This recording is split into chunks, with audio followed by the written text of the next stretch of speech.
शिव महापुराण धन दी कि नहीं दी, संपदा दी कि नहीं दी, और आपकी मनोकामना पूर्ण हुई नहीं हुई वो आपके ऊपर है। हम कोई गारंटी तो नहीं ले, हम तो इतनी गारंटी जरूर ले सकते हैं जैसे सुखदेव जी महाराज ने राजा परीक्षित से कहा था। राजा परीक्षित बोल रहा था महाराज 7वें दिन मरने वाला हूं, कृपा कर दीजिए। भगवान बोले देख रहे दादा, मरेगा तो जरूर, मरना तो निश्चित है। बादाम खाएगा तो भी मरेगा, नहीं खाएगा तो भी मरेगा, गुलाब जामुन खाएगा तो भी मरेगा, नहीं खाएगा तो भी मरेगा, कहीं ऊपर पहाड़ पे जाएगा तो भी मरेगा, और जमीन पे रहेगा तो भी मरेगा। कई कई तो ऐसे हैं कि बाथरूम से नहा के आ रहे थे, फिसल गए तो नहीं पट गए। इनका क्या, तो गारंटी तो किसी की नहीं। सुखदेव जी महाराज ने भी राजा परीक्षित से कह दिया, देख रहे राजा परीक्षित, मरना तो निश्चित है, पर तू कह कि 7 दिन बाद सांप डसने आने वाला है और मैं सांप से बच जाऊं, तो इसकी गारंटी नहीं है। आपसे भी निवेदन हाथ जोड़ कर रहे हैं, आप सोचो कि हम कुबेरेश्वर धाम आएंगे तो हमारा यह काम होना चाहिए, ये की गारंटी नहीं है। यहाँ कोई भभूति नहीं दी जाए, ना बेल दी जाए, ना कोई अंडा उखाड़ के दिया जाए कि महाराज सियोर वाला छू करेगा और निकल के बाहर आ जाएगा। यहां तो एक चीज की गारंटी है कि आप शंकर का अनुमोदन करोगे, शिव महापुराण की कथा श्रवण करोगे, और अगर विश्वास लेकर आए हो तो यहां तो विश्वास दिया जाता है और विश्वास लिया जाता है। यहां शिव के प्रति विश्वास जागृत कराया जाए। एग्जाम में बैठने से पहले ही तुम सोच लो, फेल हो गया तो अगर तुम्हारे मन में आ गया कि फेल हो गया तो मतलब ये पक्का है कि तू तो गया। अब तो तेरा क्या होगा, का लिया, मतलब सीधी सीधी बात है। तुमने विचार कर लिया कि फेल हो गया तो अरे परीक्षा हॉल में पहुंचने से पहले, पढ़ने से पहले, घर से निकलने से पहले मम्मी और पापा को, माता और पिता को, घर के बुजुर्गों को प्रणाम कर कर जाने से पहले, प्रणाम कर कर जाने से पहले उनको कह कर जाना कि मेरे मस्तक पर तिलक करो, जैसे पूर्व समय की रानियां, पूर्व समय की माताएं वीर जब युद्ध करने जाता था तो उसके माथे पर तिलक कर कर भेजती थी, ले मैं तुझे तिलक कर कर भेज रही हूं। और वो कहता था मां जीत कर आऊंगा। वो आत्मविश्वास तुम्हारे भीतर होना चाहिए। जब चाहे तुम जिसकी भी पढ़ाई कर रहे हो, जो एग्जाम देने जाओ, चाहे कंपटीशन एग्जाम में बैठो, चाहे तुम जाओ इंटरव्यू देने के लिए, तुम्हारे भीतर वो विश्वास पैदा होना चाहिए कि जा रहा हूं, पक्का कहता हूं जीत कर आऊंगा, क्योंकि मैंने शंकर की कथा सुनी है। बस निकल गया, फिर निकल गए। मीराबाई कितनी दम से कहती थी, ओ मेरो क्या तो करेगो यमराज, जब गुरु मेरो समरथ है। क्या कर लेगा रे कालिया, आ तू निपट लूंगी तेरे से। पहाड़े पे ही चढ़ के आएगा ना, काले भैंसे पे, ब्लैक कलर की स्कॉर्पियो, इससे ज्यादा क्या होगा। हाँ, मीराबाई कहती थी यमराज आए, तेरी मर्जी पड़े तब आ जाना। और आपसे भी निवेदन है, तैयारी ऐसी रखना कि जब मर्जी पड़े तब आ जा। फ्रिज में मिठाई रखी, हम तो कभी भी निकाल के दे देंगे। तो ये मत सोचना कि हमें दुख होगा, दुख तो हम करे ही नहीं। तेरी जब मर्जी पड़े, सुबह शाम दिना राता। पर एक बात याद रखना यमराज, जिस समय में शंकर की भक्ति में डूबी हूं उस समय मत जाना, नहीं तो मेरे महादेव को तो देखा है तुमने, शिव को देखा, डरना क्या। लोग पूछें कि तू क्यों इतरावे, क्या तो मिला जो तू फूलों समावे। तो मीराबाई बोले कि मेरो एक बड़ो रे अभिमान, के गुरु मेरो समरथ है, और मेरो क्या तो करेगो यमराज, जब गुरु मेरो समरथ है। जब गुरु समरथी हो तो क्या डरना। तो एक व्यक्ति खड़ा था, मीराबाई से कह दिया, ओ मीरा काय का तेरा गुरु समरथी, वो चमड़े का जूता बनाने वाला रविदास चर्मकार चमड़े का जूता बनाए, वो तेरा गुरु है, और तू उसका इतना अहंकार करती है। मीराबाई बोले भले वो चमड़े का जूता बनाए, पर आ मेरे गुरु की बराबरी कर कर बता दे। और पहुंच गई मीरा, और मीराबाई ने कहा गुरुदेव चलो मैं तुम्हारा गंगा के घाट पर आश्रम बनवा देती हूँ, वहां तुम्हें रख देती हूँ, वहां कुटिया बना देती हूँ। अरे मीरा, मैं गंगा के घाट जाऊंगा, इससे तो अच्छा गंगा यहाँ आ जाएगी। मीराबाई ने पास में खड़े हुए लोगों से कहा अभी देख गंगा यहीं आएगी, घाट छोड़ के आएगी। तो मीराबाई ने कहा गुरुजी बहुत प्यास लग रही है, मेरा भी मन करे कि गंगा मैया पानी पिला दे। जिस बर्तन में रविदास चमड़ा धोते थे उसी बर्तन के हाथ जोड़ रहे हैं रविदास, और रविदास जी हाथ जोड़कर कहते हैं गंगा मैया मीरा को प्यास लग रही है, पानी दोगी। उस चमड़े के बर्तन धोने वाले पात्र में से एक सुंदर स्त्री का हाथ निकल कर आया, जिसमें हीरे की चूड़ियां पहनी हुई थी, सोने का पात्र हाथ में था। ले रविदास ये पानी पी लीजिए, और रविदास के हाथ में पानी दे दिया। अब करे कोई बराबरी, करे कोई बराबरी। भगवान जात नहीं देखता, भगवान बिरादरी नहीं देखता। हम बहुत विद्वान हैं, बैकुंठ ही जाएंगे, कोई गारंटी नहीं दादा, कोई गारंटी नहीं। एक बहुत विद्वान कथाकार, बहुत विद्वान, खूब प्रवचन देते थे, मर गए। बैकुंठ का दरवाजा बंद था, संडे था। अपन तो यही कहेंगे कि संडे था, हो सकता बंद हो, ऑफिस सब बंद रहते हैं रविवार को, हमारे यहाँ भी सीहोर में, तो वहाँ भी बंद होगा। हम तो ये सोचे, अपन तो अपना जैसा सोच के चलो नहीं कथा को, तो बंद था। द्वार पर पहुंचे, महाराज ने जाकर कहा दरवाजा खोलो। द्वार पर बोले इतनी लंबी लाइन लगी है, दिख नहीं रही तुमको, लो लाइन में लग जाओ। हम कथाकार हैं, बहुत विद्वान, सारे शास्त्र, सारे पुराण, सारे वेद हमको आते हैं, सब कुछ जानते हैं, दरवाजा खोलो। इतने में जय और विजय बोले फालतू की बात मत करो, विद्वान हो गए अपने घर के, वहां खड़े हो जाओ चुपचाप, लाइन में जाओ उधर। मां लाइन में खड़े हो, लाइन में खड़े हो गए। दूसरे दिन दरवाजा खुलेगा तब अंदर आ जाना, व्यवस्था दे देंगे। दूसरे दिन दरवाजा खुला, जो विद्वान खड़े थे उनके मन में आया कैसे कैसे लोग लाइन में लगे हुए हैं, बताओ। एक व्यक्ति की पेंट फटी थी, हेड पहना था उल्टा, चाबी का छल्ला यूं घुमा रहा था और वो पंडित जी को देखकर यूं उंगली हिला रहा था। एक आगे खड़ा था तो सिर खुजा रिया था, एक अपनी मूंछों पे ताव दे रिया था। लाइन से अंदर आते जाओ, दरवाजा खुल गया बैकुंठ का। एक अंदर आया, कौन? हम ये, ठीक है वहां चले जाओ। कौन? हम ये, जाओ वहां चले जाओ। जिसकी पेंट फटी हुई थी, हेड उल्टा था, चश्मा मस्मा लगाया, चाबी घुमा रहा था। तुम कौन? हम बस के ड्राइवर। एक काम करो, वो जो एसी का रूम है, गोल्डन रूम, सोफा वोफा लगा हुआ है, डनलप का गद्दा बिछा हुआ है, बढ़िया, वहाँ पर दासियाँ भी हैं, तुम्हारे चमड़ धुलाएगी, सोने की थाली में तुम्हारे लिए भोजन आएगा, जाओ वहाँ पर रहिए। इतने बाद अब पंडित जी ने सोचा ड्राइवर को इतना जोरदार रूम दिया तो अपने को तो बैकुंठ में और अच्छा रूम मिलेगा। आइए, पंडित जी जैसे ही आए, तुम कौन? हम प्रवचन करते, कथा करते, अच्छा खूब वेद पुराण शास्त्र सब हमको मालूम है, ये मंत्र बोलना चालू करे तो अच्छा चार जा। अच्छा एक काम करो, सामने वो झोपड़ा दिख रहा है, वो टूटा वाला झोपड़ा दिख रहा है, उसके अंदर चले जाओ। पंडित जी बोले हम झोपड़े में? हाँ जाओ वहां झोपड़े के अंदर, वहां पे खटिया रखी है, वो 3 जगह से टूटी है, उसको सही कर लो और सो जाओ। वहीं पे चूल्हा बना हुआ है, चक्की रखी हुई है, गेहूं पीस लेना, आटा बना के रोटी बनाना, खाना खुद। पंडित जी बोले हमारी कोई इज्जत मिज्जत है कि नहीं कि यहाँ रिश्वत मिश्वत चलती है?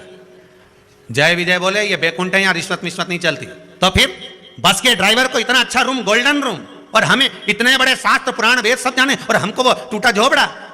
चिल्ला चोट मत करो, ये बैकुंठ है। भगवान विष्णु को बुलाओ, हमें उनसे बात करना। भगवान विष्णु नहीं आएंगे, तुम अपने रूम में जा रहे हो, चिल्ला चोट करना बंद करो। नहीं, हमें भगवान से पूछना है कि यहाँ रिश्वत लगती है? बस के ड्राइवर को इतना बढ़िया रूम दिया और हम इतने बड़े विद्वान महाप्रखंड, और हमको ये टूटा झोपड़ा। हमें भगवान को बुलाओ। भगवान विष्णु के कानों में आवाज पहुंच गई, भगवान नारायण आ गए। क्या बात है भगत, क्यों चिल्ला रहे हो? प्रभु हमको तो लगता है आपके यहाँ रिश्वत चलती है। बस के ड्राइवर को गोल्डन रूम दिया, एसी का रूम दिया, डनलप का गद्दा दिया, सोने की थाली में भोजन दिया, और हम इतना पूजन पाठ करें, इतना शास्त्र वेद सब जाने, और इतना प्रवचन वगैरह सब दें, और उसके बाद हमको टूटा झोपड़ा। भगवान विष्णु बोले भगत ये आपके कर्म के अनुसार मिलता है, यहाँ कर्म से ज्यादा किसी के यहाँ रिश्वत नहीं चलती, यहाँ कर्म चलता है। अच्छा हाँ, तो इस बस के ड्राइवर ने कौन सा कर्म करा था?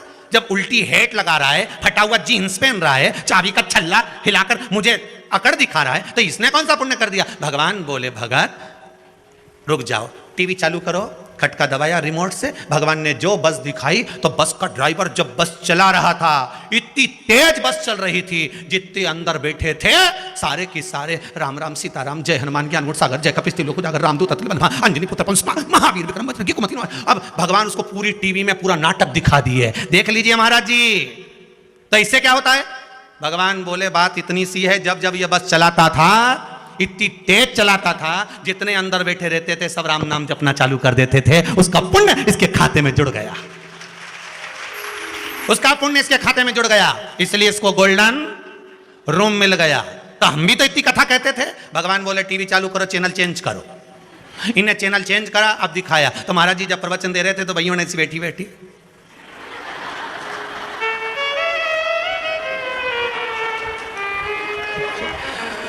कोई इतनी दीवार की इधर उधर सब सोती फिरे, एक दो तो वहीं पसरी। अब वही पसली गई। महाराज जी बोले बस अब तुम देख लो, अब कर्म के अनुसार। तुमने कथा तो बाची पर सब सो रही थी। इसने दुनिया के लोगों को जगाकर राम नाम निकलवाया है। तुम चिल्ला चिल्ला कर कहेगा फिर भी राम नाम नहीं निकला, इसलिए तुम्हें झोपड़ा मिला है। कर्म के अनुसार मिलेगा। फिर निवेदन है, मत बुरे कर्म कर बंदे वरना पछताएगा। भगवान की आंखों से तू बच नहीं पाएगा, तू बच नहीं। आप कितना कर्म कर रहे हो, कैसा कर्म कर रहे हो? अपने परिवार के लिए, अपनी पत्नी के लिए, अपने बेटे के लिए, अपनी बेटी के लिए, अपने परिवार के लिए, अपना मकान बनाने के लिए। दुनिया की जायदाद तुमने केवल अपने लिए जोड़ी। कभी धर्म, पुण्य, सत्कर्म कभी प्रेम से करा? करवा चौथ पर जब पत्नी को लेकर कपड़े की दुकान पर गया था, साड़ी पत्नी को दिला रहा था, एक बार घर की अम्मा को भी याद कर लेता कि एक साड़ी अम्मा के लिए ले लो, एक साड़ी माताजी के लिए ले लो, एक साड़ी में अपनी माँ के लिए ले लो। पत्नी से कह रहा है तेरे को जो पसंद आए अच्छी दिखा, नया नया माल दिखा। एक आध लिया था कि चलो इतना बड़ा त्योहार है, पिताजी नहीं लाएंगे, कंजूस है। माँ भी कभी हर दिवाली पर कभी बाहर नहीं निकलती। और बस जगदम्बा के दिला लाया, एक से बढ़ बस। तो अब तू जगदम्बा को दिला के लाया है तो चंद्र घंटा भी घंटा बजाएगी। जा अभी जा।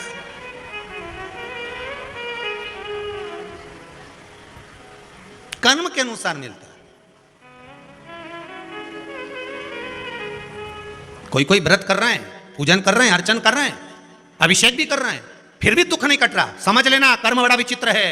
पूर्व में जो करा था इतनी जल्दी नहीं कट रहा होगा। लो शंकर का गुणगान करते रहो, गाते रहो, तभी तो सुनेगा।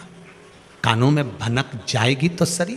फिर निवेदन है, चिल्लाते रहो ए भैया जम जम की आवाज़ लगाते रहो। एक आध बार तो पलट के देखेगा। तुम उसको पुकारते रहो, पलट कर देखेगा जरूर। उसको बुलाओ तो।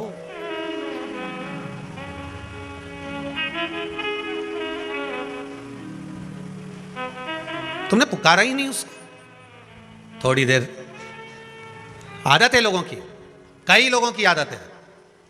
थोड़े समय परिवार वालों ने बता दिया ऐसा कर लो, कर लिया, विश्वास हट गया, बस करा, हमारा काम ही नहीं हुआ।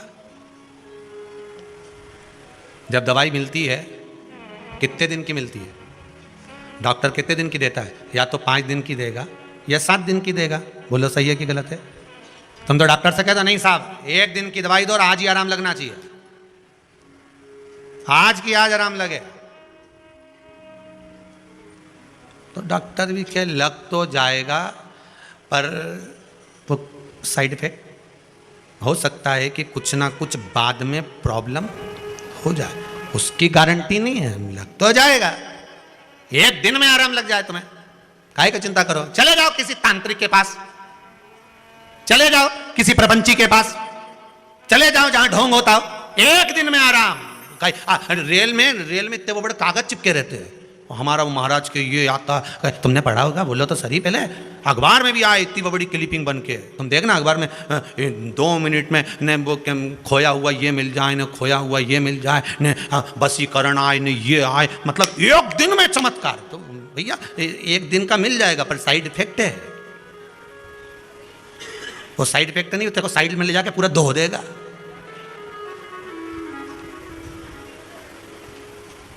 यहाँ तो सुखदेव जी ने भी राजा परीक्षित से कहा था कि भैया हम तो सीधी सीधी बात कहें, यहाँ कथा चलेगी 7 दिन की श्रीमद् भागवत कथा, तो सुन ले। ये पक्का है कि सर्प तो डसेगा पर भय नहीं होगा। मुझे विश्वास है जब मेरा नारायण मिल जाएगा तो तुझे कष्ट नहीं होगा। बस सुखदेव जी भी राजा परीक्षित से कह रहे हैं सांप डसेगा, कष्ट नहीं होगा। उसी तरह शिव महापुराण की कथा सुनो, दुख आएगा, ऐसा नहीं है कि नहीं आएगा। कर्म कराए तो भोग तो भोगना पड़ेगा। जो पूर्व में करके आयो कौन भोगेगा? भोगना तो हमको ही है। तो दुख तो आएगा, पर यह पक्का है कि अगर तू शंकर की भक्ति में डूब गया, शिव स्मरण में डूब गया, तो तेरा वो दुख धीरे धीरे धीरे धीरे धीरे कट जाएगा, धीरे धीरे कट जाएगा।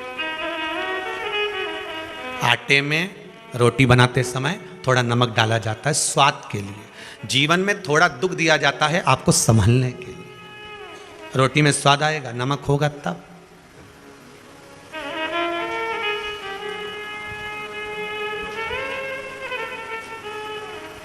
मिलेगा वो, ऐसा नहीं मिलेगा। भगवान कहते थे कि तू मेरे ऊपर बेलपत्र चढ़ाता है, धतूरा चढ़ाता है, तू सब कुछ समर्पित करता है मुझको, तो अहंकार क्यों नहीं दे पाता?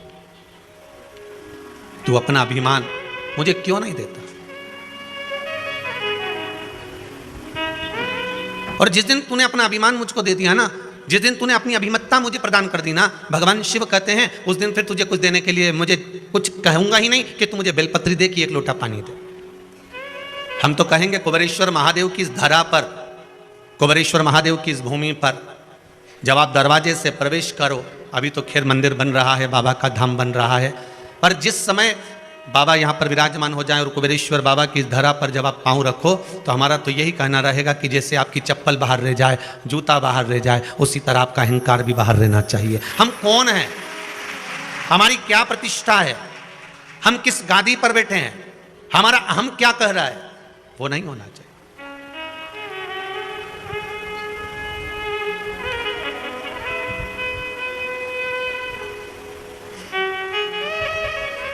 हमारे भीतर की अहंकार समाप्त हो जाए। हम जब शंकर का गुणगान करें, हम जब शिव का भजन करें, हम सब शंकर का स्मरण करें, हम जब शिव भक्ति में डूबे हुए हों, तब हमारे भीतर से अहंकार चला गया हो। ये इतने पत्र जो पढ़े हैं वो ये हैं, जो अभी नहीं पढ़े वो ये रखें।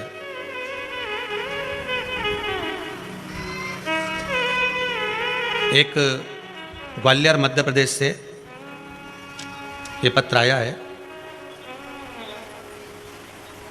गुरुजी, मेरा पूरा जीवन कष्टमय रहा। मेरे 3 बच्चे हैं, जिसमें से 2 बच्चों की ऐसा रोग है, सब जगह डॉक्टर ने मना कर दिया, बेटी के दिल में छेद है, जिसकी 2 साल पहले हालत बहुत ख़राब हो गई थी। कहाँ बैठी हैं जो पत्र लिखा है? ग्वालियर से हैं कोई। कहीं बैठी हो तो हाथ हिला देना, कैमरे वाले भैया देख लीजिए अगर दिख जाए तो। महाराज बैठी हैं, दिख रही हैं क्या? अच्छा उधर है, ठीक है। आपने लिखा है, भोलेनाथ की मेरे 2 साल पहले हालत बहुत ख़राब हो गई थी, बिस्तर से उठ भी नहीं पाती थी। वह भोलेनाथ की भक्त है और प्रदोष व्रत करती है। आज वह पूरी तरह से स्वस्थ है और बाबा की कृपा से बाबा को धन्यवाद देने आई है। आप ही ने लिखा है। माइक जाएगा क्या माता? देखिए, शीघ्र पहुंचाइए। ग्वालियर मध्य प्रदेश से हैं। नीचे एक भजन की लाइन भी लिखी है, समझदार तो बहुत हैं। मैंने सारे सहारे छोड़ दिए, बस तेरा सहारा। आती है लाइन आपको? जरा बोलिए तो जरा। मैंने सारे सहारे छोड़ दिए, बस तेरा सहारा। मेरी नाव किनारे लगे ना लगे, मेरी नाव किनारे लगे ना लगे, तेरे दर का किनारा। रोइए मती, अपने मुख से कहिए बाबा ने क्या कृपा करी है। माइक पहुंच गया? गुरुदेव श्री शिवाय नमस्तुभ्यम। श्री शिवाय नमस्तुभ्यम। बहन रोइए मती, पहले बोलिए। जिस दिन से मेरी शादी हुई है, मेरा पूरा जीवन कष्ट में था गुरुवर। मेरे 3 बच्चे हैं, जिसमें से 2 बच्चों को ऐसा रोग है, डॉक्टर ने कह दिया इसका कोई इलाज नहीं है। मेरी एक बेटी को दिल में छेद है, 32 साल की है जी। 2 साल पहले वो बिस्तर से बिल्कुल उठ नहीं पाती थी जी। वो भोले बाबा की परम भक्त प्रदोष व्रत करती है जी। डेली बेलपत्री खाती है, भोले बाबा के मंदिर जाती है और जल पीती है जी। बाबा की कृपा से आज वो सब जगह आ जा सकती है और एक्टिवा भी चला लेती है जी। पूरे शहर के लोग, रिश्तेदार आश्चर्य में है कि कैसे हुआ। बस बाबा ने कर दिया, उनको बोल दो। मैंने कहा सब बाबा का चमत्कार है जी। बैठ जाइए। मेरा एक बेटा है, मैं परसों कल आपसे मिली थी बाबा, उसकी आंखों की रोशनी धीरे धीरे कम होती जा रही है। सब जगह दिखाया, डॉक्टर ने कह दिया इसका कोई इलाज नहीं है, आगे चल के दिखना बंद हो जाएगा। अब बाबा कृपा करेगा, उसके लिए भी आप आए हैं तो बाबा कृपा करेगा। बैठिए। बेटी के धन्यवाद करने और बेटे को लेकर पूरे विश्वास से आई हूँ, बेटी को ठीक हुई जैसे मेरा बेटा भी ठीक होगा बाबा। जय जय श्री शिवाय नमस्ते। श्री शिवाय नमस्ते। जब बाबा ने इतना कर दिया है, बिस्तर से उठा दिया है, बाबा कृपा करेगा। बैठो बैठो। स्मरण हमारा शिव से रहे। हम जितना कर सकते हैं बाबा का भजन करो, स्मरण करो, शंभू की भक्ति में डूब जाओ। साल में केवल एक बार हमें शंकर को याद नहीं करना है, वर्ष में हमें केवल एक बार शिव जी का स्मरण नहीं करना है कि हमने केवल साल भर में एक बार सावन के महीने में शंकर भगवान को याद कर लिया। हमने सावन के महीने में केवल एक बार शंकर जी की भक्ति धारण कर ली। जिन जिन ने सावन के महीने में शिवरात्रि के दिन शंकर भगवान का अभिषेक करा है, आपने भी करा होगा जितने लोग कथा श्रवण कर रहे हैं, जिनने अभिषेक करा है, हृदय पर हाथ रखकर बोलना कि बाबा ने तुम्हारी नहीं सुनी है। थोड़ा सुना पर सुना जरूर है उसने। जो तुम्हारे भक्ति का भाव जागृत हुआ, कई पत्रों में बाबा, कई लोग लिखे हैं महाराज जी बड़ी कृपा बाबा ने कर दी है, बड़ी कृपा। उसकी एक लोटा पानी, एक लोटा जल, जरा सा धतूरा, जरा सी बेलपत्र, जरा सा हम शंकर को अगर रिझा रहे हैं, किसी भाव से रिझा रहे हैं, भगवान उसको रीझ जाता, भगवान उससे प्राप्त हो जाता। बस उसको पहचानने का एक तरीका हमारे भीतर आना चाहिए। हमें जनमानस को प्रसन्न करने के लिए, जनता को प्रसन्न करने के लिए या संसार को प्रसन्न करने के लिए भगवान को नहीं रिझाना। हमें भगवान को, जनता को प्रसन्न करने के लिए नहीं रिझाना। हम मंदिर में अगर पूजन करने जा रहे हैं तो हमारे भीतर भाव ये हो कि हमें भगवान को राजी करना है, संसार को नहीं। जो मंदिर के अंदर होंगे, इतने सारे आए होंगे, उनको देखकर हमें नहीं बैठना कि हम कहाँ बैठे हैं, आसन अच्छा लगाऊंगी, ये काम ऐसा करूंगी, भगवान का ऐसा श्रृंगार करके जाऊंगी कि लोग देखते रह जाएं। नहीं नहीं, हमारे भीतर अभिमान नहीं। हमें तो यह कहना है कि जैसा मेरा महाकाल राजा कराएगा, जैसा मेरा विश्वनाथ कराएगा, जैसा मेरा कुबेर भंडारी कराएगा, हम वैसा श्रृंगार कर कर जाएंगे। बाबा जैसा रखेगा हम वैसा रह जाएंगे। हमें उसमें दिखावा नहीं चाहिए, हम दिखावे से वंचित रहे।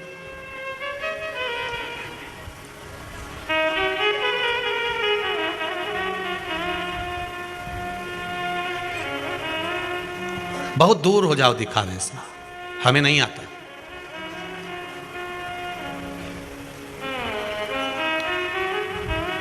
हम तो केवल एक बात जानते हैं कि भगवान की भक्ति धारण करो। हमें पहचान करना भी नहीं आता दिखावे। एक जज कुर्सी पर बैठा था,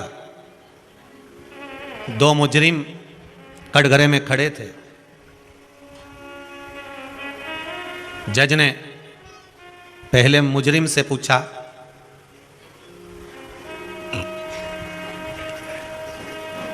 तुम मुजरिम हो, क्या करा है तुमने मालूम है?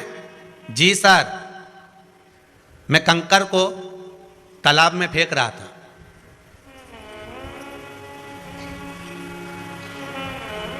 मैं कंकर को उठाकर तालाब में फेंक रहा था।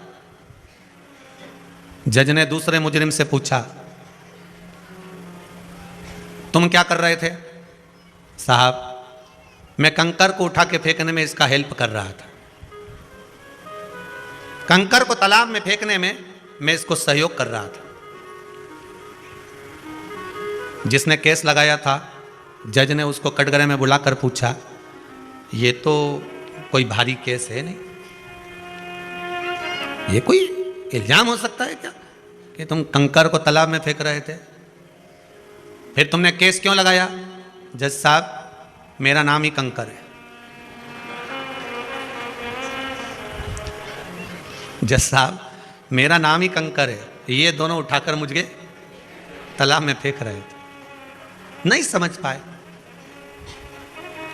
जज तो सोचे कंकर होगा, फेंक रहे हो। उनको क्या मालूम था कि ये खुद ही कंकर है।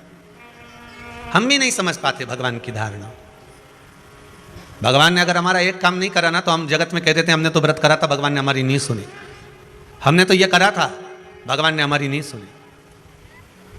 हमने वो किया था, भगवान ने हमारी नहीं सुनी। अगर हमारा कोई काम नहीं हुआ तो हम ये सोचते हैं, पर उसमें हम कभी ये विचार करें कि बाबा ने हमारा काम क्यों रोका, किस लिए रोका, किस कारण से नहीं हुआ? हो सकता है कि बाबा चाह रहे हों कि अभी तेरी जो घड़ी है, समय है, पल है, ये ठीक नहीं है, थोड़ा और भगवान की भक्ति में लग जा, थोड़ा और लग जा। जब किसी के दिल को लगती है तभी तो वो व्यक्ति महादेव से लगता है। अगर दिल में ना लगे तो वो महादेव से लगेगा? किसी ने शब्द कहा, किसी ने आड़ा टेढ़ा बोला, किसी ने गाली दी, किसी ने कुछ कहा और आप रूठ कर गए और महादेव के चरणों में जाकर बैठ गए, आप भगवान की भक्ति में जाकर बैठ गए, आप स्मरण में जाकर बैठ गए, आप भगवान की भक्ति में डूब गए। तो जहां किसी के दिल में लग गई तब जाकर वो महादेव के पास गया, तब वो जाकर भगवान शिव की भक्ति में डूबा, तब वो जाकर भगवान की भजन में लग गया।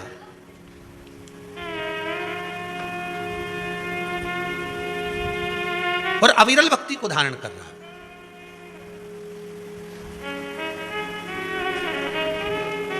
आपका विश्वास, आपका भरोसा, आपकी दृढ़ता, जैसे मां जगत जननी जगदम्बा माता पार्वती बाल्य अवस्था से भगवान शंकर की भक्ति में डूब गई थी। उनको यह नहीं मालूम था कि शंकर मिलेंगे कि नहीं मिलेंगे। उनको तो यह मालूम था कि मैं भजन करूंगी, मैं शिव जी की आराधना करूंगी, मैं पार्थिव शिवलिंग का निर्माण करूंगी, मैं शंकर का अनुमोदन करूंगी, और मैं अगर शंकर जी का अनुमोदन करूंगी, पार्थिव शिवलिंग का निर्माण करूंगी, भगवान शिव का पूजन करूंगी, तो यह पक्का है कि मुझे शिव दर्शन जरूर देंगे, मुझे शंकर जरूर मिलेंगे। अगर हम आए हैं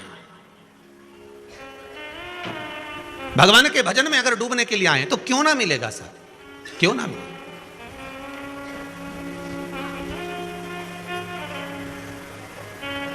हरि संगी छूटे साथी छूटे, छूटे जग सारा रे, पर एक नहीं छूटे वो महादेव जी हमारा रे। महाराज, अंतिम समय तक अगर मेरा चित्त, वृत्ति, ये मन, ये शरीर, मेरी इंद्रियां अगर कार्य करती रहे, तो मैं भगवान शंकर का गुणगान करती रहूं, मैं श्री शिवाय नमस्तुभ्यम जपती रहूं, मैं शंकर का भजन करती रहूं, मैं उसका नाम जपती रहूं, उसके भजन में मैं डूब जाऊं।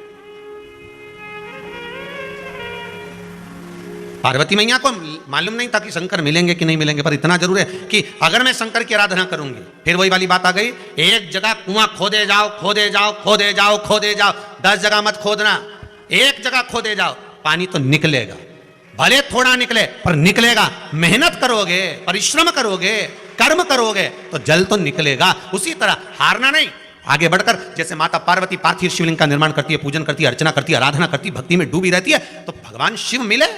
परीक्षा ली भगवान शंकर ने, कभी मगर बनकर आ गए, कभी पार्वती का हाथ पकड़ लिया मगर बनकर, कभी रूप रख कर आ गए, समझाने लगे, कभी नटराज बनकर आ गए, नाचने लगे, कुछ ना कुछ कर कर भगवान परीक्षा लेता रहा। आपके जीवन में भी अगर आप भगवान की भक्ति में डूबे हुए हो, भगवान के भजन में लगे हुए हो, स्मरण में लगे हुए हो, तो भगवान परीक्षा तो लेगा। यह मत सोचना कि भगवान परीक्षा नहीं लेगा, बहुत लेगा। यहां तक कि कथा में आ रहे हो ना, तब तक भी परीक्षा चालू है तुम्हारी। सास की तबीयत गड़बड़ हो गई है, अभी कहाँ जा रही है, बाद में चले जाना। सब तो जाता रहता है, बाद में चले जाना, कोई जाए उनके साथ चले जाना, अभी तो घर में रहे। आ रही थी, छोरा मालूम पड़े सर्दी हो गई, आते आते कहीं कुछ काम हो गया, फिर आते आते फिर कुछ काम आ गया, कर होता रहता होगा।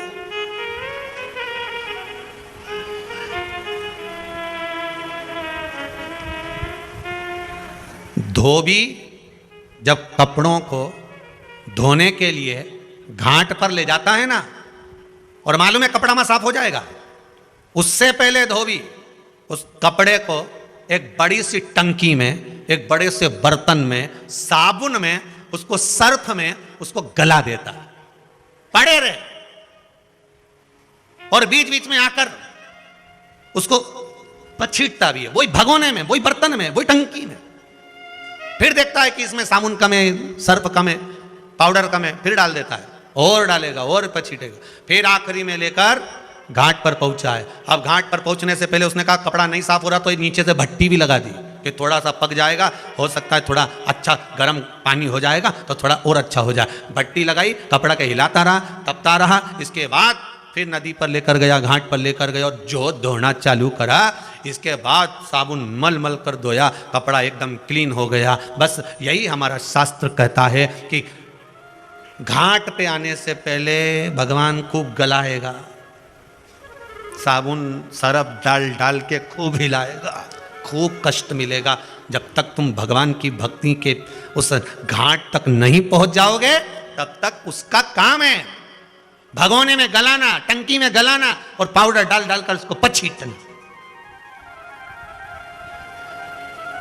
पर फिर आप जब घाट पर पहुंच गए और फिर एकदम क्लीन हो गए, फिर कुछ नहीं कि गुरु धोबी शिष्य कपड़ा, साबुन सिर जनहार, सतसंग शिला पर धोइए, निकसे रंग अपार। फिर वो धोए, ऐसी रंगो रे गुरुदेव चुनर मेरी, ऐसी रंगो गुरुदेव। राम लक्ष्मण भरत शत्रुघ्न हनुमत मेरी चूनर में। राम लक्ष्मण भरत शत्रुघ्न हनुमत मेरी चूनर में। सरयू जैसी लहरा पड़े ऐसी रंगो रे गुरुदेव। चुनर मेरी ऐसी रंगो गुरुदेव। ऐसी रंगो रे गुरुदेव। चुनर मेरी ऐसी रंगो गुरुदेव। महाराज वृंदावन गोकुल सा बूटा चमके चूनर में। महाराज ऐसी कृपा कर दो कि भक्ति का जब एक आनंद जल इस चूनर पर पड़े तो ये एकदम साफ हो जाए। शिव भक्ति निर्मलता देती है, शिव भक्ति विश्वास देती है। कोई आपसे पूछे कि शंकर जी की कथा सुनने से क्या मिलता है, तो आप कह देना धन दौलत की तो नहीं मालूम, संपदा और वैभव की भी नहीं मालूम, पर शिव महापुराण सुनने से विश्वास और बल मिलता है कि आगे करना क्या है। शिव महापुराण सुनने से कोई बोले धन मिलता हो, दौलत मिलता हो। तुम लोग कुबेरेश्वर धाम गए थे, क्या सीहोर वाले महाराज ने 2-2 हजार रुपए दिए थे कि गाड़ियां तुम इतनी लेके आए हो, वो रोड से लेके यहां तक ढेर लगी है, तो गाड़ी में डीजल किसने डलवाया? कि वो सीहोर वाला महाराज आया था डलवाने के लिए। कौन मिला है? बल मिला है। जैसे वो सावित्री नहीं थी, सत्यवान को बचाने के लिए चली, यमराज ने कहा मांगो क्या चाहिए, बस पति को नहीं दूंगा तेरे क्योंकि अंतिम क्षण का है, ये मर चुका है, प्राण छूट चुके हैं, और कुछ मांगना है तो मांग ले। तो वो सावित्री मैया कहती है यमदेव अगर कुछ देना चाहते हो तो मैं आपसे वर मांगना चाहती हूं, दो, मांग ले तुझे क्या चाहिए। पहला वर तो ये दे दीजिए कि मेरे सास ससुर के नयन की दृष्टि जैसे ही आए वो अपने पुत्र को देखकर गले लगाए। और दूसरा वर यह मांगना चाहती हूं कि मेरा गर्भ जब ठहरे उससे पुत्र प्रकट हो, और वो पुत्र मेरे गर्भ से जो जन्म ले वो मेरे पति के द्वारा दिया हुआ हो। यमराज मुस्कुराकर हंसने लगा, अच्छा हुआ तूने तेरे पति के प्राण नहीं मांगे, तथास्तु जा, तथास्तु जा। अब सावित्री फिर पीछे पीछे चली। यमराज ने कहा वर दे दिया, काय को पीछे आ रही है? भगवान सावित्री माता ने कहा अगर आप इस सत्यवान को ले जाओगे, इनको ले गए, फिर अगर आप इनको लेकर चले जाओगे तो माँ बाप नेत्र खोल के दर्शन कैसे करेंगे, और अगर आप इनको ले जाओगे तो मेरे गर्भ में संतान कैसे आएगी। यमराज ने भी हाथ जोड़ लिए सावित्री के, तेरे बराबर कोई मांग नहीं सकता। इसलिए मैं जानता हूं कि पुरुषों को मांगना नहीं आता, माता ऐसी घुमा फिरा के मांगती है कि राम इनके वचन, जब ब्याह शादी होता है ना, शादी ब्याह होता है ना, शादी ब्याह में इनके वचन देखना, बेचारे लड़के के तो 5 वचन रहे शादी में, और लड़की के जम के तो बोलो, मतलब तुम सबको मालूम है, लड़की के 7 वचन, और 7 वचन में लड़की ने क्या क्या मांगा है। पहला वचन,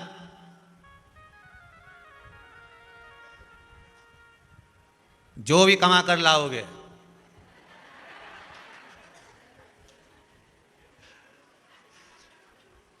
उसको मुझे बताओगे। मतलब ये जो वचन लिखे गए ना, बड़ा सोच समझ के लिखे गए। एक बार हम किताब पढ़ रहे थे, उसमें हमने पढ़ा था कि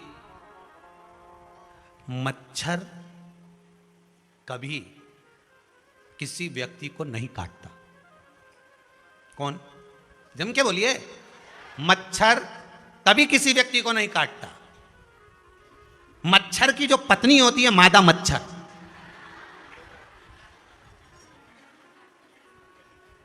वो काटती है और वो ही खून चूसती है।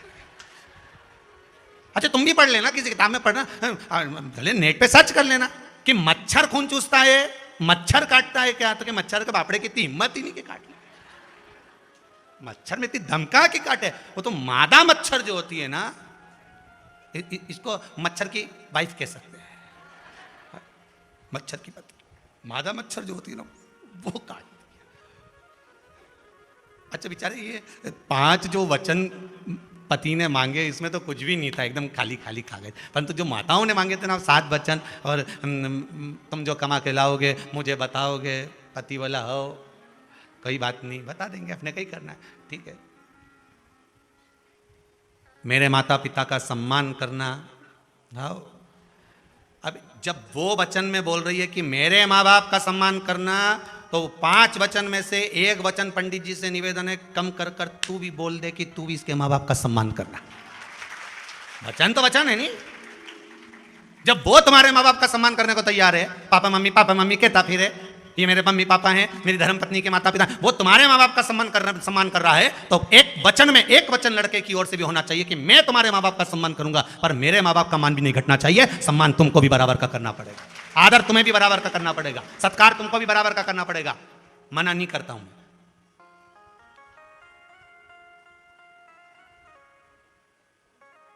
जहां भी जाओगे मुझे बता कर जाना। अब बताओ, इसलिए सवेरे जब भी जाता है तो कहकर जाता, जा रहा हूं।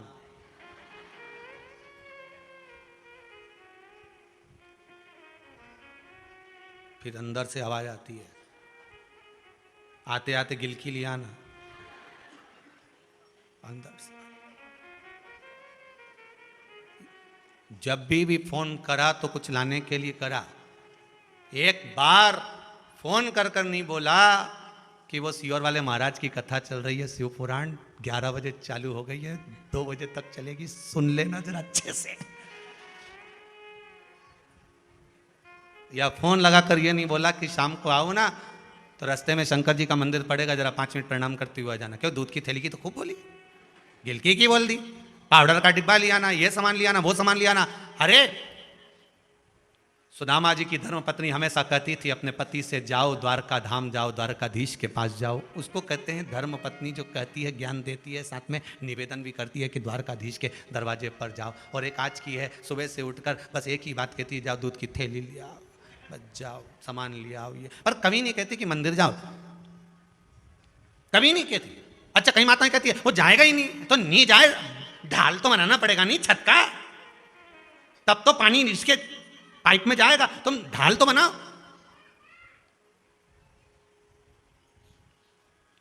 बनाओ ढाल, कैसे नहीं जाए। बुद्धि रूपी कन्या को भीष्म पितामह भगवान कृष्ण को दे रहे। जो समझ सकता है, जो जान सकता है, उसी को दिया जा सकता है।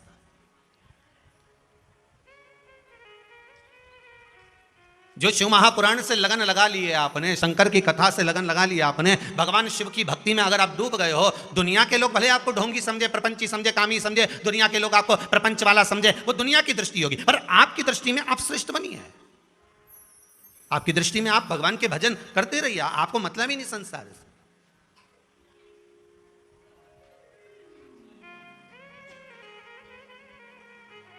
बुद्धि नहीं बिगड़ना चाहिए। बुद्धि अगर श्रेष्ठ है, तो किसी ने कहा, गुरुजी एक जगह कथा में कह रहे थे कि बुद्धि नहीं बिगड़ना चाहिए, तो कहा महाराज जी ये बुद्धि बिगड़ती क्यों है? तो हमने कहा बुद्धि का भी काम है। जैसे माताएं रजोधर्म में आती हैं, 7 दिन काम नहीं करती हैं, उनका स्पर्श नहीं किया जाता है, उनको छुआ नहीं जाता है, वो पूजन की वस्तु को नहीं छूती हैं रजोधर्म के समय पर। भले आज का फैशन बदल गया हो, आजकल सब पढ़े लिखे हो गए, ज्यादा पढ़ गए, सब कुछ पढ़ा उन्होंने, पर महाभारत नहीं पढ़ी।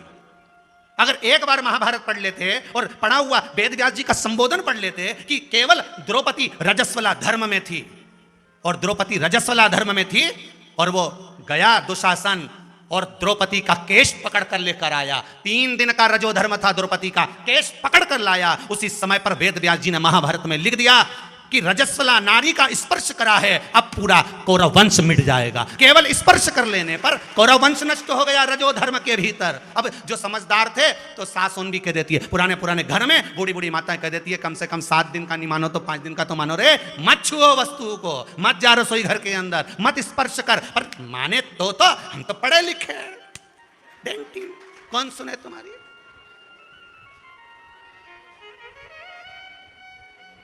कौन सुने? अरे मम्मी तुम भी ओल्ड फैशन की हो, तो मम्मी बोली तू तो न्यू फैशन की है, नहीं ठीक करो।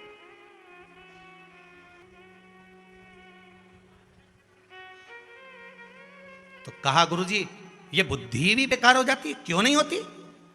जैसे नारी रजोधर्म में आती है उसी तरह बुद्धि भी रजोधर्म में आ जाती है। कभी कभी हमारी बुद्धि बिगड़ जाती है, और बुद्धि बिगड़ती है तो काम बेकार कर जाती है। कई लोग कहते हैं तुम तो इतने समझदार होकर तुमने ऐसा कैसे कर दिया। अरे पूछो ही मत ही साहब, क्या बताऊं, मेरे ना जाने हमारी बुद्धि कहाँ चली गई थी। मत बुद्धि कहीं नहीं गई थी, बुद्धि तो वहीं थी, पर वो 7 दिन की छुट्टी थी। बुद्धि भी रजोधर्म में थी, और उस रजोधर्म में बुद्धि का प्रयोग कर लिया, इसलिए गलत काम हो गया। अच्छे से अच्छा, समझदार से समझदार व्यक्ति, विद्वान से विद्वान, अच्छा विद्वान से विद्वान होकर भी अगर बुद्धि विवेक गड़बड़ चल रहा है तो 2-4 दिन 5 दिन थोड़ा सा सावधान रहना। 5 दिन जैसे रजोधर्म की नारी 7 दिन में ठीक हो जाती, बुद्धि भी 4-5 दिन में ठीक हो जाती। जैसे तुम्हारी बुद्धि काम नहीं करे नहीं तो बात को टाल दो। मैं सोच के बताऊंगा, कल तक बताता हूँ, कल भी टाला। क्यों साहब तुम जवाब नहीं दे रहे साहब? संबंध के मामले में इतनी जोरदार छोरी है, इतना जोरदार छोरा है, तुम तो बताएं। बस परसों तक बता दूंगा। जो थोड़ा बुद्धि सोचना, अच्छे से सोचना, विचार करना। कुछ काम अगर गड़बड़ हो रहा है और तुम्हारा मन नहीं कर रहा ना, बता देती है बुद्धि। बुद्धि जब रजो धर्म धारण करती है तो वो भी बता देती है। जैसे नारी रजो धर्म धारण करती है तो वो भवन से बाहर हो जाती है, कक्ष से बाहर हो जाती है, तो बुद्धि भी कहती है कि जब मैं रजो धर्म में आती हूँ थोड़ा सा व्यक्ति का स्वभाव चिड़चिड़ा कर देती हूँ। जब मैं रजो धर्म में आती हूँ तो व्यक्ति को क्रोध उत्पन्न करने लगती हूँ। जब मैं रजो धर्म में आती हूँ तो व्यक्ति को नींद उड़ा देती हूँ। जब तुम्हारे साथ भी ये 3 चीजें होने लगे, समझ लेना तुम्हारी बुद्धि ठीक नहीं है। तो अब क्या करना है? रजोधर्म आने पर नारी क्या करती है? कोई वस्तु को छूती है नहीं, अकेली बैठी रहती है। बस बुद्धि का जब रजोधर्म आए, तुम भी अकेले बैठकर श्री शिवाय नमस्तुभ्यम, श्री शिवाय नमस्तुभ्यम, श्री शिवाय नमस्तुभ्यम।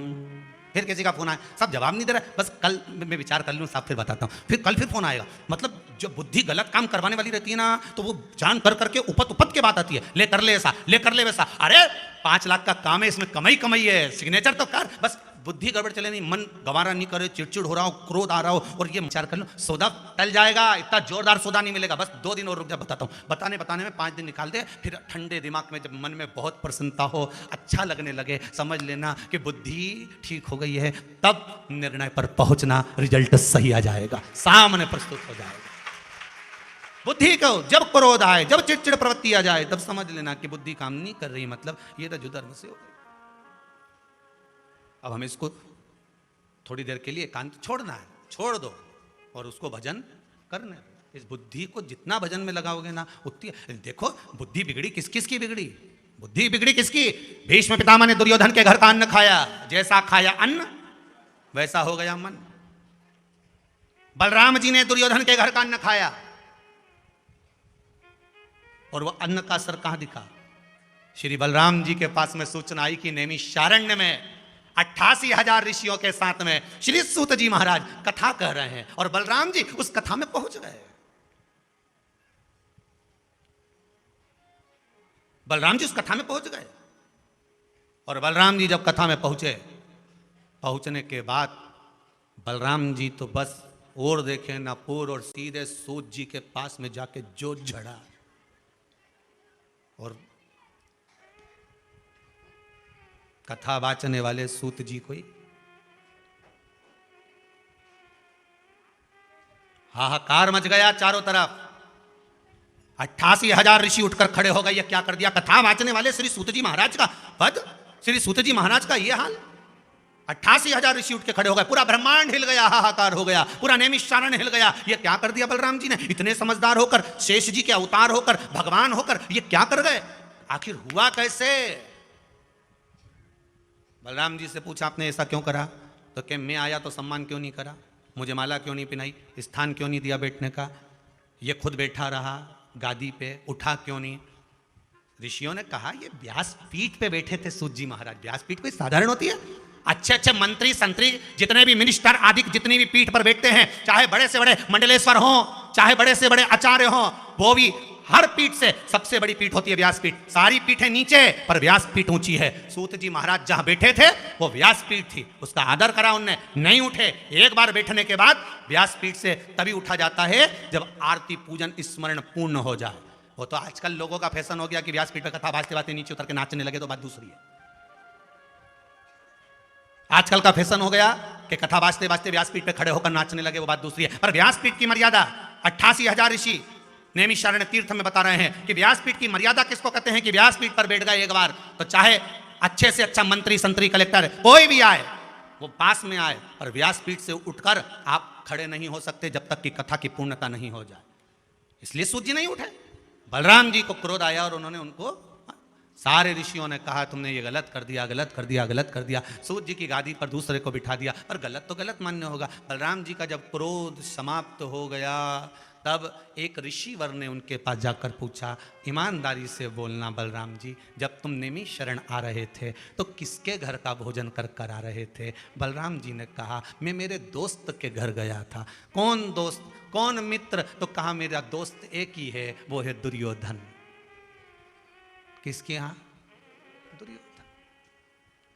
इसीलिए शायद भगवान कृष्ण दुर्योधन के मेवा त्यागे, साग भी दूर घर खाई, सबसे ऊंची प्रेम।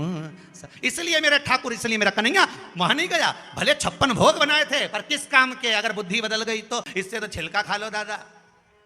अपने घर की 2 रोटी खा लेना, पर आड़ी टेढ़ी जगह का मत खाना री जीजियो।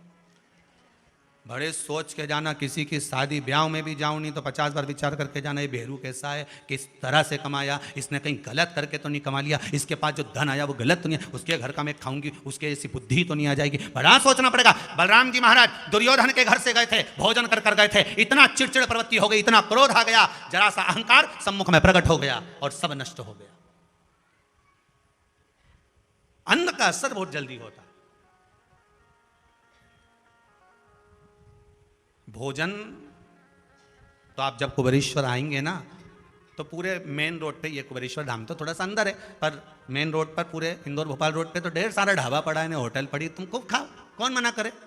और कुबेरेश्वर धाम में आने के बाद भले दाल पतली मिले, कड़ी में भजिया नहीं मिले, मान लो भले रोटी पूड़ी जो मिले, चावल दाल जो मिले, पर खाना वहां का जहां का खाकर जाओ तो पूरे रास्ते श्री शिवाय नमस्तुभ्यम गाते गाते जाओ। अन्न वहां का पाकर भले कैसा मिले, कैसा ही, पर उसका भाव दूसरा होता है, उसका रस तत्व दूसरा होता है।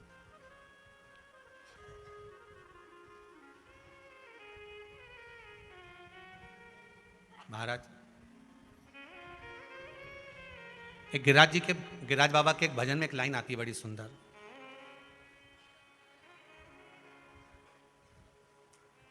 कि 5 रुपए की 5 जलेबी। आप लोग भजन गाते होगे, उसमें गाते होगे गिरिराज जी के भजन में, कि 5 रुपए की 5 जलेबी में तो रोड बैठ कर खाऊं मारा वीर, नहीं माने मेरो मनवा, मैं तो गोवर्धन को जाऊं मारा वीर, नहीं माने। ध्यान देना, 5 रुपए की 5 जलेबी कहाँ बैठ के खाऊं? जम के बोलो जरा, रोड बैठ कर, मतलब रोड पे बैठ कर खाऊं।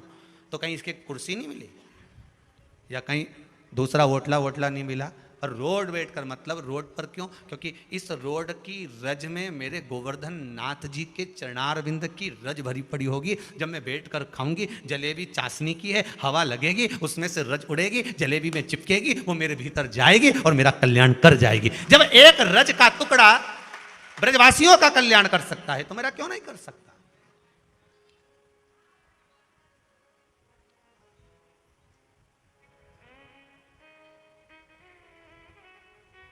एक रज का टुकड़ा कल्याण कर जाए, बुद्धि सही जगह लगे। खाओ अन्न, जैसा खाया अन्न वैसा हो गया मन, जैसा पिया पानी वैसी हो गई वाणी, जैसा पिया दूध वैसा बन गया बुध। बुद्धि भी दूध से बनती है, थैली का पियो तो थैली जैसे हो जा, डब्बे का पियो तो गोल डब्बे जैसे। अब तो विवेक उसी तरह से काम करेगा कि आप क्या कैसा धारण कर रहे हो, ये आपके ऊपर है। आज के जमाने में तो जरा सी देर बच्चा रुआया, इन्होंने बैग में से बोतल निकाली और इन्हें पकड़ा दी, ले पीता है। वो बोतल ने ऐसा पीछा पकड़ा दादा, बचपन से लेके तो आखिरी तक नहीं छूट रही। ऐसी बाटल पकड़ाई माँ ने अपने बच्चे को, पकड़ ले। पहले आई दूध की बाटल, स्कूल गए पानी की बाटल, कॉलेज गए कोल्ड ड्रिंक की बाटल, और फिर आगे आगे days days days days days. अब तुम समझ, इतना तो कहने की जरूरत ही नहीं है, उतने में तो तुम सब समझ जाते हो। बोला अब इतनी कथा 2-3 साल से तुम लगातार सुन रहे हो, तो फिर उसका फिर मतलब ही क्या, अगर कथा पूरी बात दे तो तुम्हें समझ में आ जाए। उतना में तो तुम सब समझदार, छूटे ही नहीं। अब कई माताएं आके बोले साहब ही की छुड़वा दो, बहुत परेशान हम तो, के कारण घना परेशान, एक ही छूट जाए नहीं। तो हमने कहा ये बताओ कि जब ये पैदा हुआ था तो इके दूध काय से पिलाया, चम्मच से कि बोतल से? कि बोतल से पिलाया। बस हमने कहा बोतल तो तुम ही नहीं पकड़ाई, अब आखिरी तक छूटे कैसे? पहले की माताएं छोटी सी कटोरी, छोटी सी चम्मच, गोदी में लाला और कपड़ा लगाया मुंडा पे, बोलो सही है कि गलत है? ऐसा मुंडा पे कपड़ा मपड़ा लगा के चम्मच से गुटका, चंदा मामा दूर के हुआ पकाए पूर के, पहले गाती जाए दूध पिलाती जाए। आज का ज़माना में तो दूध की बोतल पकड़ा दे और बढ़िया गाना वाना लगा के ये पलंग पे पड़ा पड़ा बोतल से पीता रहे और ये धागा से नोचती रहे। अब कहीं करे छोरा छोरी करे क्या, ये कहीं करे भाई।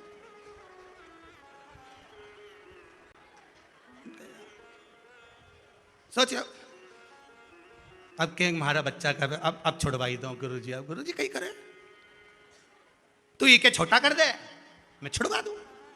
अब ना छोटा हो ना छूटे, बड़ा कठिन। पर विश्वास अगर प्रबल है, भरोसा अगर दृढ़ है, तो भगवान कृपा भी करता है, करुणा करता है। साड़ी की तो बात ही क्या करनी, बहुत ही ज्यादा प्यारी साड़ी थी, एकदम बॉडी हगिंग साड़ी थी। इसको आप अच्छे से स्टाइल करोगे तो बहुत ज्यादा प्रिटी। महाराज बुद्धि श्रेष्ठ होना चाहिए। जरा सा अन्न खाकर चले थे और नैमिषारण्य जैसे तीर्थ में पहुंचकर गड़बड़ी कर दी। नैमिषारण्य जैसे तीर्थ में जाकर गड़बड़ी कर।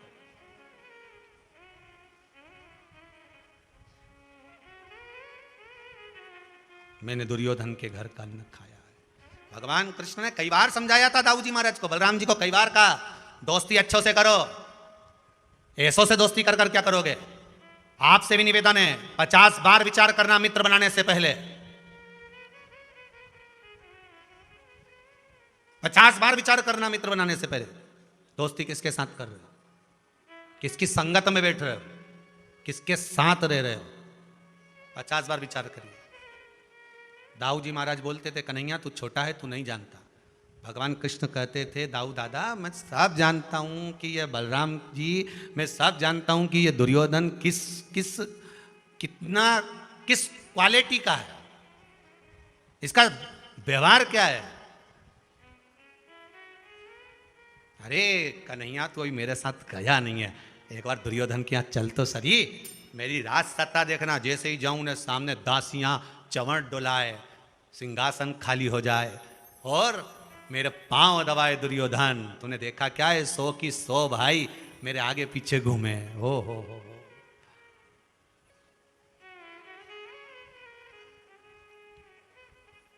सब आगे पीछे घूमे, तुझे क्या मालूम। भगवान कृष्ण ने कहा ये तो चुनाव जैसा हाल है, चुनाव के टाइम पे भी तो सब आगे पीछे घूमा है। काकी भूल तो नहीं गई, काकी के भेरू तेरे को तो कभी जिंदगी में नहीं भूल सकती। जा उधर, मेरे को सब मालूम है। जब मैं जाति प्रमाण पत्र बनाने आई थी वहां से 500 रुपये लिया था। आवा तू काकी भूल तो नहीं गई, काकी का कहीं नहीं भूलूं, याद 6 साल पहले का, तू चिंता मत कर जे मारे। भगवान कृष्ण कह रहे बलराम जी से, भैया बलराम जी कह रहे वो मेरे आगे पीछे घूमे, 100 की 100 ही भाई लगा रहे, आगे पीछे घूमे, मेरा सम्मान करे, सत्कार करे, आदर करे, मेरा हर पल मेरा गुणगान करे। भगवान कहते दाऊ दादा तुम पहचान नहीं सकते भीतर कपट कितना भरा है, तुम्हें क्या मालूम है। ये दिखावे का प्रेम नहीं चाहिए, प्रेम चाहिए भीतर का, प्रेम भीतर का होना चाहिए।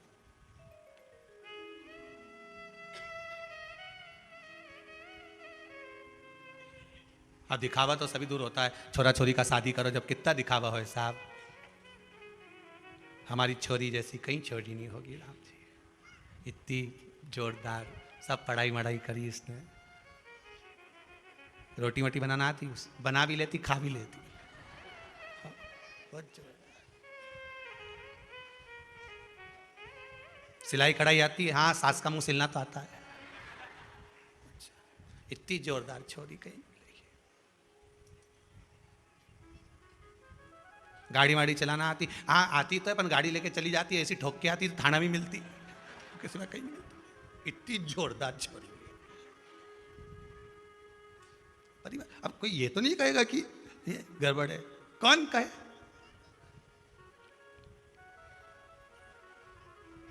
कोई दे तो उसको, साहब इतना जोरदार कपड़ा है, 42 रुपये मीटर का है। हाँ, ऐसा जोरदार कपड़ा कहीं नहीं मिलेगा, बहुत जोरदार है, बहुत जोरदार, दिख भी अच्छा रहा। अब दिखने में तो अच्छा है, ले भी लिया उसने, और के उसने दे भी दिया। नहीं, उसके बाद जब लेके गया जोरदार जोरदार जोरदार करके, और एक बार कपड़ा के ने जो धोया, लेके गया था 3 मीटर, बचा 1.5 मीटर। क्या मतलब? बहुत जोरदार। दिखावा ना करिए, मेरे शंभू को दिखावा प्रिय नहीं। हम सबसे कहते हैं कि आप केवल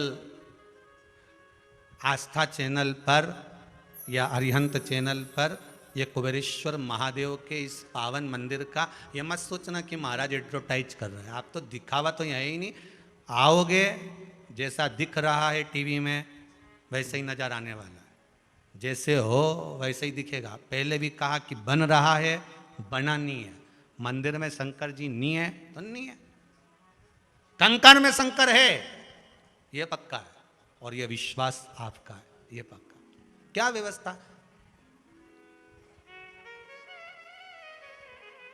यहां पर जितने लोग आप लोग आए हो, कई बहुत धनपति हैं, कई करोड़पति है, किसी के कुछ चल रहा, किसी के कुछ चल रहा। उसके बाद भी आप लोग, रात्रि को हमने देखा सब दरी पर, कहीं गादी मिली तो ठीक, दरी मिली तो ठीक, खूब ऐसी चकाचक नींद में सो रहा है कि भगवान, ऐसा लग रहा है कि जैसे माता की गोद में, पिता की गोद में जैसे बच्चा सोता है, ऐसे आनंद में सो रहे हो, अपनी मस्ती अलमस्त हो। जहाँ कहाँ व्यवस्था? क्या व्यवस्था है? कुछ व्यवस्था नहीं है। क्या व्यवस्था? हम तो आप लोगों के हाथ जोड़ कर रहे हैं, इन नी बने जब तक काय को आओ रे। कौन कहे तुमसे कि यहाँ तुम तो आस्था चैनल पे कथा सुनो, अरिहंत पे सुनो, तुम्हें बुलाया किसने कि तुम आओ? मैं ही रहे हो। पन्नी ये पत्र लिखा, देखो, कोई हमें कितना ही भगाएगा, हम तो फिर भी आएंगे।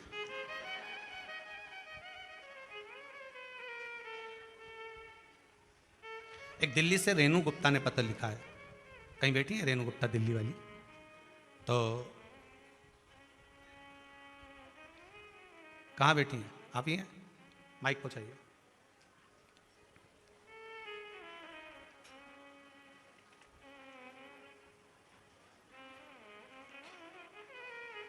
पीछे बढ़ा दो माइक जल्दी।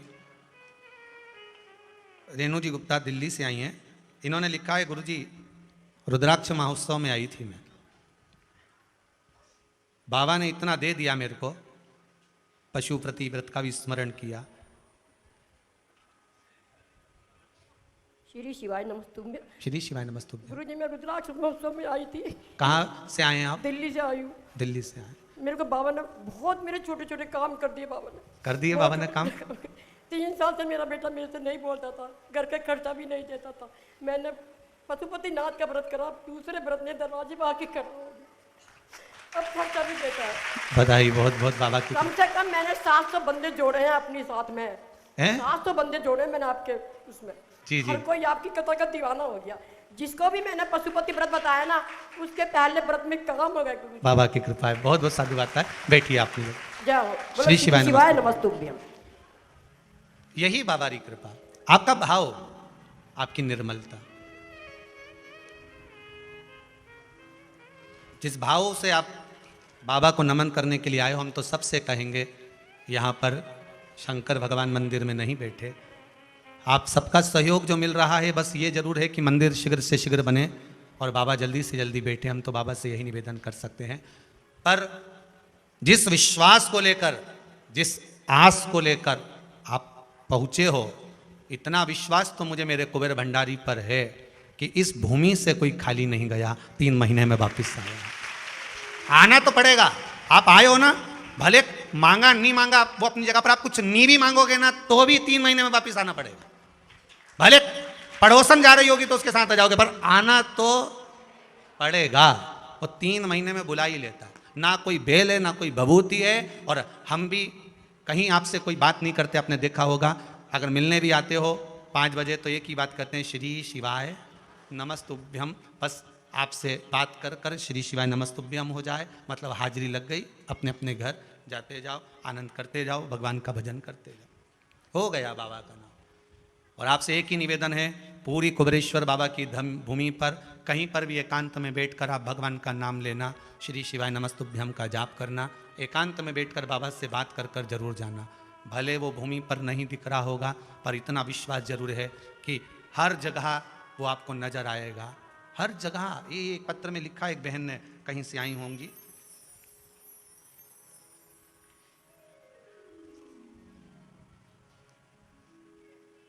महाकाल की लड़की कल्याणी पाटीदार इंदौर से हैं। कहाँ बैठी हैं कल्याणी जी? कल्याणी पाटीदार इंदौर से हैं। आपने पत्र में लिखा है, दिख रही हैं क्या कहीं? अच्छा पीछे हैं उधर, ठीक है।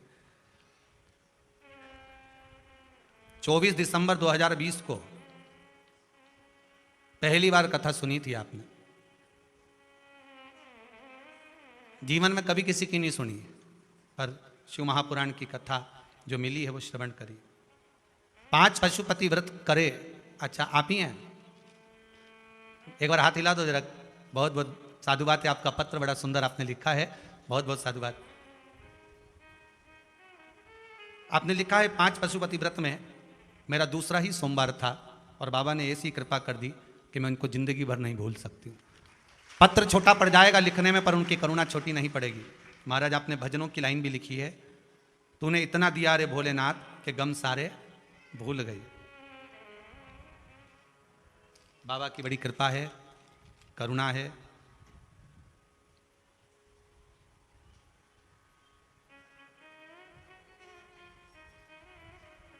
बड़ा भाव अपने वर्णन करा है।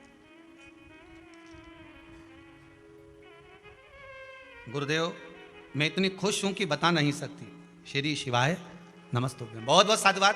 बैठो बहन, बहुत बहुत साधुवाद। बहुत भाव आपका लिखा है आपने कि बाबा ने इतनी कृपा कर दी, इतनी कृपा कर दी, मैं उसका क्या वर्णन करूं, मुझे मिला।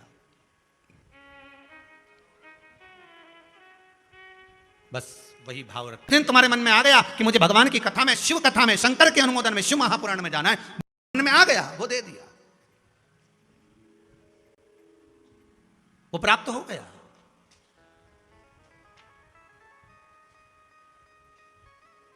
और मौका मिले छोड़ना नहीं। हम तो यहां तक कहेंगे अगर तुम्हारे शहर में बाबा की कथा शिव महापुराण का अनुमोदन हो, अभी जैसे 30 नवंबर को वहां है और इसके बाद में अभी 13 तारीख से कहां पर है, नहीं वहां गया जी के पास में कथा है। मौका मिले और आप उसके नजदीक में रहते हैं तो भले आधा घंटा की श्रवण करो, पर श्रवण करो।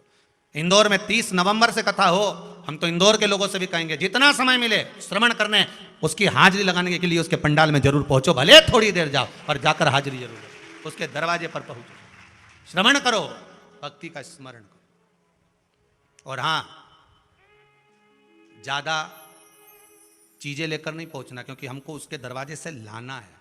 तो ज्यादा ये सोना चांदी ये ज्यादा पहन के टेंशन लेके मत आना हो, नहीं तो बार बार अपने टेंशन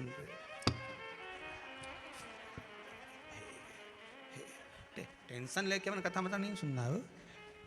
तो गाड़ी में भी आओ नहीं तुम इंदौर में कथा सुनने के लिए, तो चप्पल भी गाड़ी में छोड़ी दीजिए। काय का टेंशन, अपनी गाड़ी में ही धरी तो कथा बिल्कुल निर्भज्ञ होकर भगवान की भक्ति में हमको डूबना। मंदिर भी जाओ, शिव की आराधना करने जाओ तो टेंशन लेकर मार्जर। अब बुद्धि विवेक कार्य करे। कहीं कहीं बुद्धि हमारी काम करना बंद कर दे तो समझ लो कि अब हमें इसका प्रयोग 4-5 दिन, 2 दिन, 3 दिन, आधा घंटा, 1 घंटा नहीं करना। अब हमको भजन करना है। क्रोध आए तो भजन करो, चिड़चिड़ प्रवृत्ति आ जाए तो भजन करो, रात्रि को नींद नहीं आए तो भजन कर लो।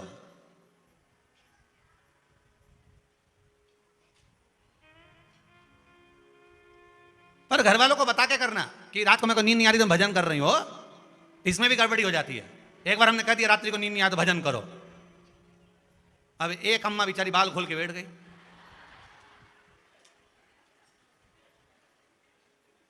सब दूर की लाइट बंद।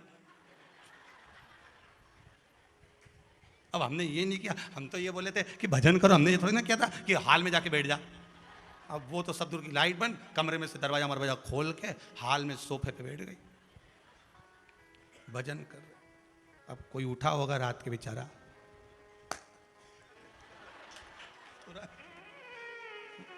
चक्कर आ रहा है, बीपी ऊंचा नीचा हो गया, तो न बोल सके ना कुछ कर सके।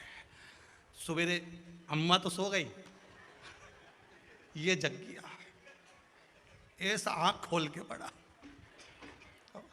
सब हिला रहे डुला रहे, हुआ क्या, पानी का छींटा दिया। सोफे पे भूतनी बैठी थी, तो भूतनी, क्या भूतनी बताओ, भजन कर तो बैठे। तो पहले घर वालों को बता देना कि महाराज बोले कि अगर नींद नहीं आए तो जया, विषहरा, सांबरी बारी, दौतली, देव, शंकर जी की 5 बेटियों का स्मरण करा, जल का आचमन किया, सो गए, नींद आ जाए। भजन करो शिव का, भक्ति धारण करो भगवान की, भजन जरूरी है।